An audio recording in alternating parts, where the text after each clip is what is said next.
আজকে রান্না করব লাউ দিয়ে আর মাছের মাথা দিয়ে লাউয়ের ঘন্ট। ওগুলো ছুলে নিয়েছি, এবার ধুয়ে নেব।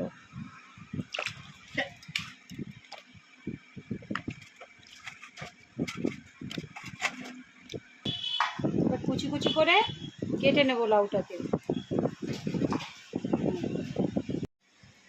লাউটা কুচিয়ে নিয়েছি। লাউয়ের ঘন্টর জন্য মাছের মাথাটা ভেজে নেব নুন হলুদ দিয়ে। নুন দিয়ে মেখে ভেজে নেব। কড়াইতে তেল দিয়ে নেব।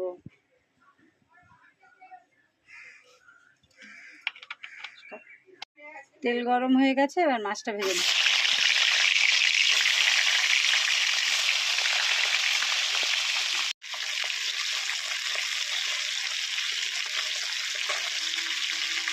ভাজা হয়ে গেছে মাছটা, এখন নামিয়ে নেব। মাছ ভাজার তেলটা তুলে রেখে যে অল্প একটু তেলের মধ্যে লাউটা দিয়ে দেবো।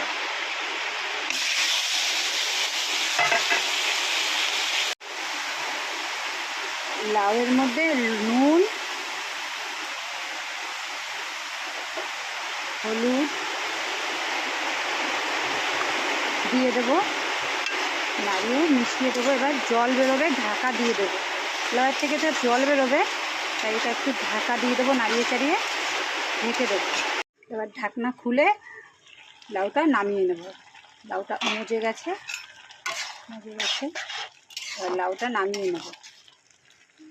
ভাজা তেলটা নামিয়ে রেখেছিলাম, সেই তেলটা আবার দিয়ে দেবো খানিকটা, পুরোটা না, অল্প একটু।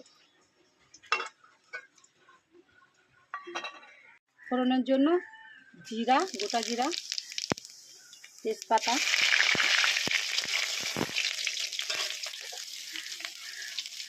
আদা বাটা,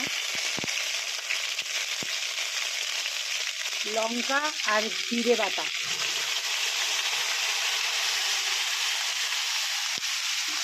দিয়ে কষিয়ে নেব।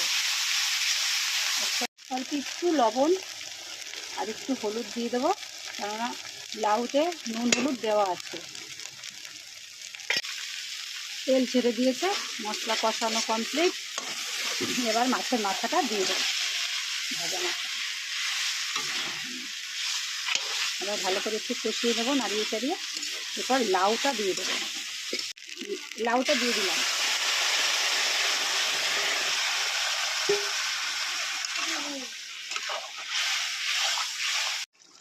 অল্প একটু চিনি দিয়ে দেবো, আর অল্প একটু কাঁচা আদা দিয়ে দেবো, আদা বাটা 1 চামচ। রান্না হয়ে গেছে, এবার ধনেপাতাটা দিয়ে নামিয়ে নেব। রান্না হয়ে গেছে, এই যে নামিয়ে নিয়েছি।